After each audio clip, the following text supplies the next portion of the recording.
사도행전 9장 19절 하반절부터 우리 31절까지 말씀을 제가 봉독해 드리겠습니다. 사울이 다메섹에 있는 제자들과 함께 며칠이 있을새 즉시로 각 회당에서 예수가 하나님의 아들이심을 전파하니 듣는 사람이 다 놀라 말하되 이 사람이 예루살렘에서 이 이름을 부르는 사람을 멸하던 자가 아니냐, 여기 온 것도 그들을 결박하여 대제사장들에게 끌어가고자 함이 아니냐 하더라. 사울은 힘을 더 얻어 예수를 그리스도라 증언하여 다메섹에 사는 유대인들을 당혹하게 하니라. 여러 날이 지남에 유대인들이 사울 죽이기를 공모하더니 그 계교가 사울에게 알려지니라. 그들이 그를 죽이려고 밤낮으로 성문까지 지키거늘 그 제자들이 밤에 사울을 광주리에 담아 성벽에서 달아 내리니라. 사울이 예루살렘에 가서 제자들을 사귀고자 하나 다 두려워하여 그를 제자됨을 믿지 아니하더니 바나바가 데리고 사도들에게로 가서 그가 길에서 어떻게 예수를 보았는지와 주께서 그에게 말씀하신 일과 다메섹에서 그가 어떻게 예수의 이름으로 담대히 말하였는지를 전하니라. 사울이 제자들과 함께 있어 예루살렘에 출입하며 또 주 예수의 이름으로 담대히 말하고 헬라파 유대인들과 함께 말하며 변론하니 그 사람들이 죽이려고 힘쓰거늘 형제들이 알고 가이사랴로 데리고 내려가서 다소로 보내니라. 그리하여 온 유대와 갈릴리와 사마리아 교회가 평안하여 든든히 서가고 주를 경외함과 성령의 위로로 진행하여 수가 더 많아지니라. 아멘. 네, 오늘 하나님 말씀입니다. 사도행전 말씀 9장 보고 있는데 오늘은 다시 시작할 수 있는 것이 은혜입니다. 다시 시작할 수 있는 것이 은혜입니다 라는 제목으로 주의 말씀을 나누도록 하겠습니다. 사울은 그 누구보다 자신이 생각이 옳았다고 생각했던 사람이었습니다.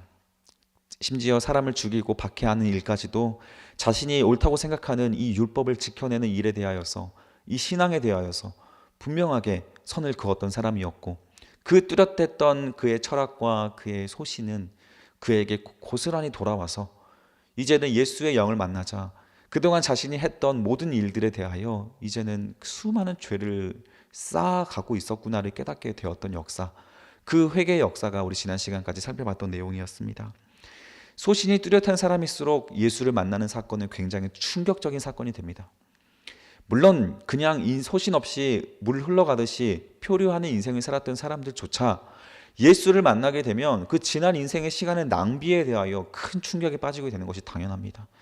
예수를 만나게 되는 것은 이벤트예요. 사건입니다. 일생일대의 사건이에요. 절대 잊을 수가 없는 사건입니다. 여러분, 그 예수에 만나듣고 회개했고 새로운 피조물이 되는 사건이에요. 그 사건을 우리는 반드시 다시 되짚어 봐야 합니다. 예수를 만난 사건 19절에 보니까 예수를 만났던 사울이 그 충격적인 인생의 전환점을 맞이하게 되어서 제자들을 죽이러 갔던, 예수의 제자를 죽이러 갔던 그 다메섹에서 제자들의 보호를 받으며 그곳에서 함께 생활하게 됩니다. 제자들과 함께 며칠이 있을새 이 사울이 제자들에게 그동안 예수가 어떤 분이었는지 잠깐 얘기를 들었겠죠. 그리고 진정으로 예수가 메시아가 되었음을 이 지식으로는 여전히 해결되지 않지만 경험을 해봤지 않습니까? 그리고 이미 그 예수를 먼저 만나서 공동체를 이루고 있었던 그 제자들의 모습들도 다메섹에서 분명히 있고, 또 스데반 집사님을 자기 손으로 죽이지 않았습니까? 그 스데반 집사님의 설교가 머릿속에 맴돌고 있고, 아, 그렇구나, 예수라고 하는 분이 정말 메시아였고 그 예수가 우리를 위하여 십자가에 못 박혀 돌아가시고 하늘로 승천하셔서 이제 성령을 우리에게 내려주신 것이고, 하나님의 약속, 구약에서 주셨던 약속이 차근차근 성취가 되어가고 있었구나, 이거를 진심으로 깨닫게 되자 사울은 그 자리에 머물러 있을 수가 없었죠. 20절을 보면 즉시로 각 회당에서 예수가 하나님의 아들이심을 전파하기 시작을 했습니다. 머물러 있을 수 없는 거예요. 예수를 만나고, 부활하신 예수를 만나고 그의 성령이 내주하게 되면 일단은 머리로 이해되지 않아도 내 마음이 믿어지니까 나가서 전하는 겁니다. 전하게 되었을 때 가장 당황했던 사람들은 누구겠습니까? 이것은 다메섹에 있었던 유대인들이겠죠. 예루살렘에서 공문을 받아서 대제사장의 어떤 권한을 받아서 기독교인들을 죽이려고 찾아왔던 이 사울이 갑자기 생뚱맞게 이 제자들의 편에 붙어서 진짜 예수가 메시아였다고 전하고 있으니 이 다메섹에 있었던 유대인들은 얼마나 당황스러웠겠습니까? 그리고 그 교회에 있던 성도들도 다 당황스러운 거 마찬가지죠. 21절에 보니까 듣는 사람이 다 놀라 말하되 이 사람이 예루살렘에서 이 이름을 부르는 사람을 멸하려던 자가 아니냐? 여기 온 것도 그들을 결박하여 대제사장에게 끌어가고자 함이 아니냐 하더라. 그랬더니 22절에 다 함께 읽어봅시다. 시작. 사울은 힘을 더 얻어 예수를 그리스도라 증언하여 다메섹에 사는 유대인들을 당혹하게 하니라. 당혹하게 하니라. 우리들의 변화되는 사건은 여러분 주변에 있던 사람들을 당황하게 만드는 사건입니다. 항상 술자리에 함께 있던 사람들, 항상 남을 비판하는 자리에 함께 있던 사람들, 항상 주식하며 세상적인 이야기를 함께 나눴던 사람들이 여러분들이 예수를 만나서 변화된 그 사실 자체는 주변 사람들이 온도로 느낄 만큼 그의 언어가 바뀌고 표정이 바뀌고 태도가 바뀌는 그 예수를 만난 사건은 결코 작은 이벤트가 아니기에 다 알아가는 겁니다. 주변 사람들이 당혹스러운 거예요. 그동안 대화가 통했던 사람들의 대화가 안 통하기 시작합니다. 자연스럽게 세상 친구들이 멀어져 가게 됩니다.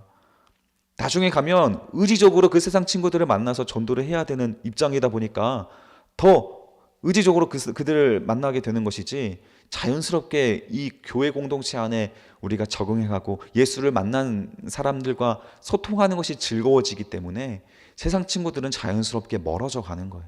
여전히 여러분 주변에 세상 친구들과 놀고 재미가 있습니까? 아직 예수를 만난 사건이 여러분들에게 찾아오지 않은 것입니다. 예수를 만난 사건은 여러분조차 모를 수가 없고 주변도 모를 수가 없습니다. 그래서 주변 사람들이 그렇게 반응을 하는 것에 따라서 흔들리지 않고 유대인들이 당혹해하며 사울 너 왜 그래? 정신 차려? 너 이러기야? 라고 하면 사울을 막 겁박하고 그에게 실망을 표현할 때 사울은 오히려 더 힘을 얻어서 그들을 설득하고 오히려 예수가 메시아였다는 것을 오히려 더 강하게 증거할 수 있는 그런 태도를 보일 수 있었던 것입니다. 그리고 여기서부터 23절에 보십시오. 여러 날이 시간이 지남에 유대인들이 사울 죽이기를 공모합니다. 아니 잠깐 사울이 이렇게 정신이 나가서 제자들 편에 붙었다고 곧바로 사울을 죽이려고 했겠습니까? 이 여러 날이라고 하는 시간은 굉장히 오랜 시간입니다. 여기서는 3년 정도로 보고 있습니다.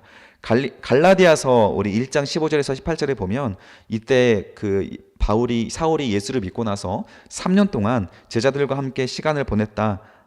예루살렘으로 가지 않고 다메섹으로 돌아가서 그 후에 갈라디아서 5장 18절에 보면 그 후에 3년 만에 내가 게발을 방문하려고 예루살렘에 올라갔다.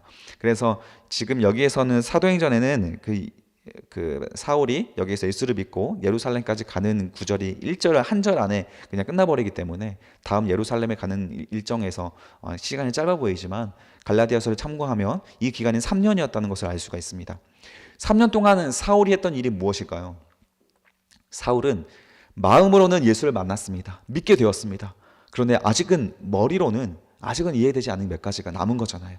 구약에 있었던 창세기부터 시작한 모든 메시아 언약들과 하나님의 약속들이 예수 그리스도로 귀결될 수 있도록 구약 성경을 다시 한번 정리하는 거예요. 그 기간이 무려 3년입니다. 물론 공부만 하지 않았을 겁니다. 공부하면서 계속 나가서 전도도 하고 가르치기도 했을 거예요.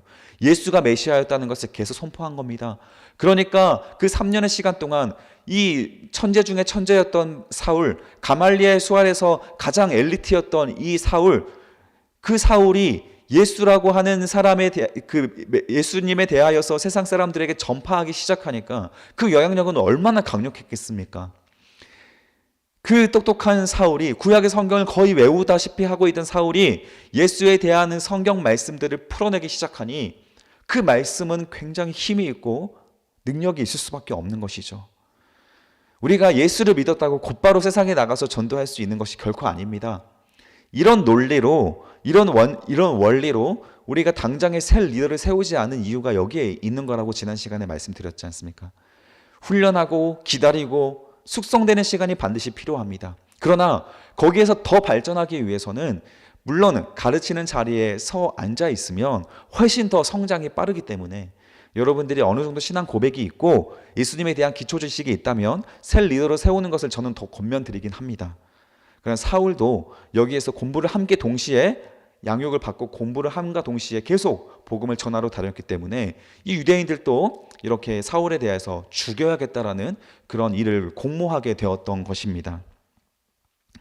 자, 24절 보겠습니다. 그 계교가 사울에게 알려지니라. 그들이 그를 죽이려고 밤낮으로 성문까지 지키고 있다. 밤낮으로 교대해 가면서 성문까지 지켜가면서 이 사울을 죽여야겠다라고 작심을 하고 있던 유대인들이 있었다라는 것입니다. 한 성도가 성령의 사람이 되는 일은 사탄의 입장에서 가장 두려운 일이에요. 여러분들이 성령의 사람으로 바뀌는 일은 세상에서 권세를 잡고 있던 이 사탄이 가장 두려워하는 일입니다. 그래서 어떻게 해서든지 여러분들을 핍박하고 박해하려고 하는 거예요. 나에게 핍박과 박해가 없다면 적당한 신앙생활을 하고 있기 때문에 그런 겁니다. 사실 신앙생활은 유별나게 하면 할수록 세상 친구들에게 실망감을 보이게 될 것이고, 여러분들의 연인이나 여자친구가 남자친구가 갑자기 신앙생활로 돌변하게 되면 신앙을 없던 그 연인들은 당연히 실망하고 상처받게 되는 것이죠. 그러면서 더 그 친구에게 그런 상처를 주는 말을 하게 되고, 어떻게 해서든지 저 친구가 예수를 믿지 못하고 또는 교회에 너무 열심을 부리지 못하도록 가족을 통하여서든지 친구를 통하여서든지 사회 환경을 통하여 계속 박해를 해가는 겁니다. 유혹을 해가는 거예요. 사탄은 성령으로 여러분들이 변화되기를 결코 원하지 않는다. 25절 보십시오. 그의 제자들이 밤에 사울을 광주리에 담아 사울의 성벽에 달아 내리게 되었습니다. 3년의 시간이 지나자 이 제자들, 다메섹에 있었던 제자들은 이 사울을 자신들의 형제로 받아들였습니다. 자기를 죽이려고 했던 사울이었고, 심지어 그리고 예루살렘 지역이나 그 인근 지방에서는 이미 많은 기독교인들을 죽이거나 옥에 넣었던 이 사울이었지만, 회개한 사울에 대하여 제자들은 형제로 받아들였습니다. 여러분, 이게 교회 공동체의 위력이에요. 용서 못할 사람이 없는 겁니다. 회개하고 돌아오면 누구든지 형제 가족으로 받아줄 수 있는 그 능력이 바로 교회에 있어요. 어떻게 이게 가능합니까? 우리들의 마음의 중심이 예수가 있기 때문에 가능한 거예요. 예수가 나의 죄 역시 저 사울의 죄 못지않게 끔찍한 죄였음을 깨닫게 하시고, 그 회개를 통하여 하나님의 은혜로서 주의 자녀가 되게 하셨기 때문에, 사울이 주 예수를 몰라서 했던 그 박해의 모든 것들은 예수를 알고 난 뒤에 사울이 회개한 모습으로 함께 용서가 되었던 것입니다. 하나님이 용서하셨는데 내가 용서 못할 것이 무엇입니까? 하나님 중심에 되어 있던 사람들의 당연한 반응이에요, 여러분.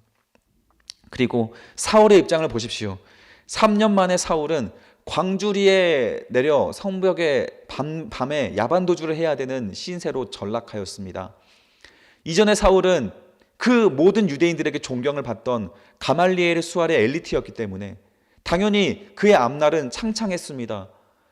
스데반을 죽이는 일에 형제들이 자신들의 옷을 벗어서 스데반의 발 앞에 놓을 만큼 유대인들의 수장이 되어 있었습니다. 이 사울의 인생은 앞으로 평탄한 인생밖에 없었어요. 존경받고 사람들에게 칭송받는 그 자리에서 이제는 밤에 광주리라고 하는 큰 바구니에 실려서 성벽에 내려져서 야반 도주를 해야 되는 그 박해받는 인생으로 전락하게 되었던 것입니다. 세상의 기준에서는 완전한 실패자로 낙인 찍혀버린 그의 인생의 전락, 그 실패지만, 우리 하나님 나라의 이 성경의 가치에서 사울은 어떠합니까? 새로운 피조물로서 새 인생을 예수와 함께 살아가게 되는 가장 훌륭한 변화가 아닙니까? 세상의 박해와 세상의 실패는 사울의 변화, 하나님 나라로서의 변화에 있어서 전혀 다른 온도를 보여주고 있는 것입니다. 이것이 바로 성도의 인생에 세상과 남다른 온도와 태도를 만들어내는 이유가 여기에 있는 것이에요. 우리도 이런 모습으로 살아가야 하는 것입니다. 세상에서는 실패할지언정 예수의 이름으로는 성공하고 있는 인생, 세상에서는 무기력할지언정 예수의 이름으로 하루를 시작하고 마치는 것이 성공한 인생이라면 그 인생은 성공적인 인생이다. 하나님 나라에서 칭찬받고 영원한 나라에서 칭송받을 수 있는 그 인생을 살아가고 있는 것이 바로 성도들의 인생이라는 것을 오늘 사울의 모습을 통해서도 우리가 확인할 수가 있는 것입니다. 여러분, 예수의 이름으로 승리하시길 바랍니다. 세상의 이름으로 승리하지 마시고 예수의 것으로 승리해 가시는 여러분 되시길 바랍니다. 26절 보겠습니다. 사울이 예루살렘에 가서 제자들을 사귀고자 하나 다 두려워하여. 자, 3년 만에 예루살렘으로 갔는데 제자들이 그 다메섹에 있었던 일을 모르기 때문에 이 사울이 예수를 믿어서 변화되었다, 회개했다, 이 사실을 믿을 수가 없는 겁니다. 또 거짓으로 회개했다라고 거짓말한 다음에 예수 믿는 사람들을 다 물색해서 그들이 배신하여 또 죽이거나 옥에 넘기지 어떻게 합니까? 믿을 수가 없는 것이죠. 그래서 많은 예루살렘 교회 성도들에게 거절감을 당하게 됩니다. 그리고 심지어 예루살렘에서는 스데반을 죽이는 일에 앞장섰던 대표자가 사울이기 때문에 그 외에 다른 교회인들을 박해하고 또 스데반의 가족들이 그 교회 안에 있을 거잖아요. 또 바울이 그 외에 그 밖에 기록되지 않은 수많은 박해 가운데 그 박해의 여러 피해자들의 교회 안에 있을 겁니다. 그들을 바라보는 사울의 입장은 얼마나 송구스럽고 미안하고 몸도 바를 모르겠습니까? 얼마나 부끄럽겠습니까? 그러나 그래서 그들이 나오는 반응에 대하여 사울은 절대 상처받을 수가 없는 거예요. 우리가 교회에서 떠나는 사람들의 거의 대부분은 상처받는 것 때문에 떠납니다. 인간관계 때문에 떠납니다. 그러나 진정으로 자기의 죄를 아는 사람은 교회에서 상처받는 것을 떠날 수가 없는 거예요. 교회에서 상처받아서 다른 교회 가보십시오. 또 그곳에 상처받습니다. 얼마 못 갑니다. 몇 년 못 가요. 제가 호주에 있을 때에는 매년 새로운 성도님들이 리셋됐습니다. 새로운 성도님들이 들어오고 또 기존에 상처받은 사람들이 나가고 그분들이 다른 교회 갔다가 또 상처받고 또 옮기고 거의 5년에 한 번씩 돌아옵니다. 원래 교회로. 많은 한인교회가 많지 않기 때문에. 우리 한국교회야 널린 게 교회니까 다른 교회 가면 되지라는 마음으로 상처받은 사람들이 다 떠나지 않습니까? 그 교회 다른 교회 가보십시오. 거기라고도 사탄이 없습니까? 사탄의 사람들은 모든 교회에 있습니다. 미성숙한 사람들은 모든 교회에 있습니다. 똑같이 상처받은 사람들 모든 교회에 있습니다. 그 사람들에 의해서 또 상처받는 거예요. 우리가 교회에 상처받지 않는 방법이 있습니다. 내가 내 죄를 아는 거예요. 하나님 앞에 예수를 진정으로 만나서 회개한 사람들은 인간으로 인해서 상처받는 것을 최소화할 수 있습니다. 물론 실망스럽고 야속할 수 있고 서운할 수 있지만 그들을 향하여도 계속 손을 뻗칠 수 있는 것은 예수가 나를 위하여 계속 손을 뻗치고 있기 때문에 그런 거예요. 진정으로 회개한 사람들은 상처받는 것으로 교회를 옮기지 않습니다. 사울도 이것 때문에 사람들을 떠나지 않았습니다. 그래서 이런 사울을 도와주는 사람이 바로 27절에 보면 바나바예요. 바나바 목사님께서 사울을 사도들에게 데려가서 그가 어떻게 예수를 만났는지와 주께서 그에게 말씀하신 일과 다메섹에서 그가 어떻게 예수의 이름으로 담대히 말하였는지를 다 예루살렘 성도에게 확증을 해줍니다. 이 고마운 바나바 목사님께서. 그리고 나서 이 바나바가 사울을 이렇게 부교역자로 들어 사용할 수 있게 되었던 거예요. 그리고 훗날 이 바나바와 사울은 1차 선교 여행을 함께 떠날 수가 있게 됩니다. 2차 선교 여행 때는 좀 갈등이 있어서 흩어지게 되죠. 자, 28절에 보면 사울이 제자들과 함께 있어 예루살렘에 출입하며 또 주 예수의 이름으로 담대히 말하고 헬라파 유대인들과 함께 말하며 변론하니 그 사람들이 죽이기를 힘쓰거늘. 예전에는 어떤 말을 하든지 제자들을 죽이기를 두려워했었습니다. 왜냐하면 군중들이 많았지 않습니까? 많은 사람들이 예루살렘 교회에서 성도들이 생겨났기 때문에. 그러나 이제는 스데반 집사님을 핍박하고 그를 죽임으로써 시작되었던 그 기독교인들의 박해와 그 사형 집행에 대한 자신감이 생긴 이 유대인들이 주의 복음을 담대하게 전하는 자들에 대하여 주저하지 않고 그를 죽이려고 힘쓰는 분위기로 바뀌었습니다. 그리고 그 분위기를 바꾸는 데 앞장섰던 사람이 바로 사울 장본인이죠. 그 사울이 이제는 바뀌어서 예수를 전하는 자가 되니까 그 위협과 그 어떤 살해에 대한 위협을 사울이 고스란히 받게 되는 것이죠. 그래서 결국 더 이상 예루살렘에서 사역을 하지 못하고 자기 고향이었던 길리기아 다소로 올라가서 여기에도 10여 년 가까이 이곳에 머물러서 계속 성경을 연구하게 됩니다. 하나님 나라의 그런 가치는 분명히 세상 사람들의 가치와 다르기 때문에 세상에서 주고자 하는 기대하는 그 사람들의 모습은 교회에서 보여줄 수가 없습니다. 물론 사랑의 모습들을 보여줄 수 있죠. 그러나 우리는 복음을 전하는 자로서 세상의 가치가 틀렸고 하나님 나라가 가치가 옳다는 것을 전하는 자이기에 세상 사람들은 불편할 수밖에 없는 고백을 하는 겁니다. 교회에 와서 초신자들이 교회에 와서 많은 위로를 받고 세상에서 줄 수 있는 위로와 비슷한 위로를 받는다면 교회는 그 기능을 잘하지 못하고 있는 거예요. 물론 친근하게 사랑을 주고 구제해 주는 것들에 대한 사랑을 느낄 수 있지만 교회는 단언컨대 예수에 대한 복음을 전하는 곳입니다. 회개시키는 곳이에요. 당신의 인생을 부정시키는 겁니다. 부인하게 만드는 거예요. 내 지난 인생은 잘못되었고 내 죄로 인하여 고난과 상처가 있었음을 인정하게 만드는 것이 바로 교회입니다. 그래서 교회는 내 죄를 본므로써 항상 고통스럽고 불편하고 많은 수치를 하나님 안에서 풀어내야 되는 공간이기에, 교회에서 선포되는 주의 말씀들은 나를 편하게 만드는 것이 아니라 도리어 불편하게 만드는 것입니다. 그래서 그 복음을 듣는 사람들은 그 사람을 심지어 미워하기까지 되는 거예요. 바울이 그렇게 많은 미움을 세상으로부터 받게 되었던 이유가 여기에 있는 것입니다. 바울은 이런 많은 박해 가운데 자신이 전하고자 했던 예수에 대하여 더 분명하고 더 뚜렷하게 유대인들에게 잘 가르치고 전하기 위하여서 이곳 다소에서 이제 10여 년 가까운 시간을 성경을 공부하면서 더 훈련하기 시작을 합니다. 한 사람의 변화, 이렇게 성경 말씀을 통하여 예수를 발견하고 잘 가르칠 수 있는 사람의 또 큰 한 사람의 변화는 31절과 같은 귀한 열매를 맺히기도 합니다. 함께 31절 보겠습니다. 그리하여 온 유대와 갈릴리와 사마리아 교회가 평안하여 든든히 서가고 주를 경외함과 성령의 위로로 진행하여 수가 더 많아지니라. 한 사람의 진실한 변화, 그 변화는 바로 이처럼 교회가 평안하여 든든히 서가는 것, 그런 든든히 서가는 그런 교회로 많은 영향력을 행사하게 되는 것입니다. 우리 여러분들의 변화가 우리 마원체의 교회가 든든히 서가게 되는 기초석이 되어가는 거예요. 회개하지 않는 사람들의 숫자는 결코 그 교회를 평안하게 만들지 못합니다.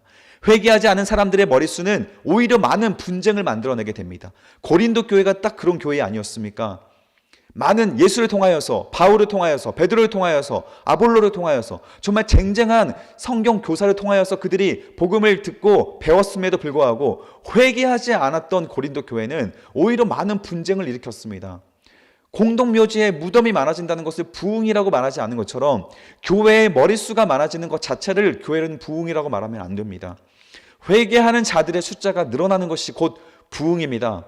따라서 처음에는 불편할지언정 그 말씀을 통해서 나를 계속 깨우치고 그 깨우치는 사람들이 늘어나서 제자가 늘어나는 것으로 우리는 늘 초점을 맞춰서 양육해 가야 하는 거예요. 그게 교회에 나아갈 길입니다. 그때 동그라미 쳐주십시오. 31절에 성령의 위로로 진행해 가는, 성령의 위로가 진행형이 되는, 진행해 가는 그런 교회가 되어 그 다음에 진정한 부흥이 있는 거예요. 수가 더 많아지는 부흥입니다. 단지 전도 프로그램을 통해서, 우리 교회에서 재미있는 많은 행사를 통해서, 친교 활동을 통해서 절대 교회가 든든히 서갈 수 없습니다. 여러분, 우리가 지금 30명의 성도 청년들이 함께하고 있는 청년부입니다. 우리가 교회가 바라봐야 할 것은 이 바울이 만났던, 이 사울이 만났던 예수를 만난 그 사건, 그리하여 3일 동안 맹인이 되어서 그 죽음을 경험하게 되었던 그 사건, 그 사건이 바로 여러분들에게 있어 진실한 회개가 터져 나올 때까지 우리는 성경을 집중하고 여러분들의 인생을 성경에 접목하여 여러분들의 인생을 해석해내야 되는 작업을 계속해야 되는 것입니다. 그때 여러분들을 통하여서 이 망원세이크가 바뀌고, 이 망원동이 바뀌고, 이 마포구가 바뀌고, 서울이 바뀌는 그 시작점이 바로 여러분으로부터 시작될 수가 있는 것입니다.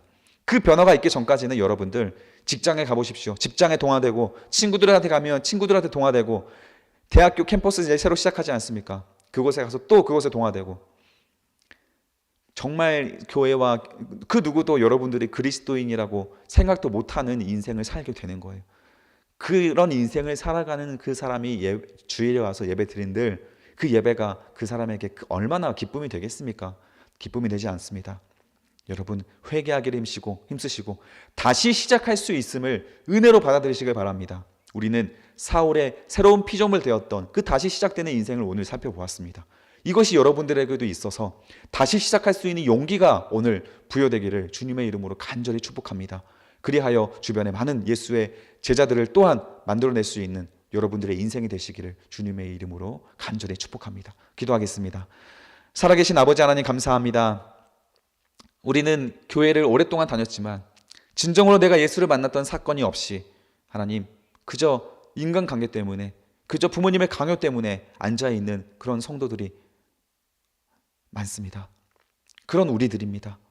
아버지 하나님, 이제는 예수님, 다시 한번 예수님을 만나서 우리에게도 이 사울이 변화되었던 것처럼 강력하게 우리에게 찾아오셔서 우리의 죄를 보게 하시고 진실하게 회개하게 하시고 금식으로 회개하게 하셔서 하나님 예수님을 만난 그 진실한 새로운 피조물로서 변화되어 갈 수 있게 하시고 그런 사람들이 우리 망원제일교회 청년부를 기둥이 되어 든든한 반석 위에 세우는 우리 교회가 될 수 있도록 하나님 역사하여 주시옵소서. 성령의 진행함이 우리 교회에 있도록 우리 청년들에게 있도록 오늘 하루의 인생도 주님 부여잡아 주시옵소서. 감사드리며 예수 그리스도의 이름으로 기도드립니다. 아멘. 우리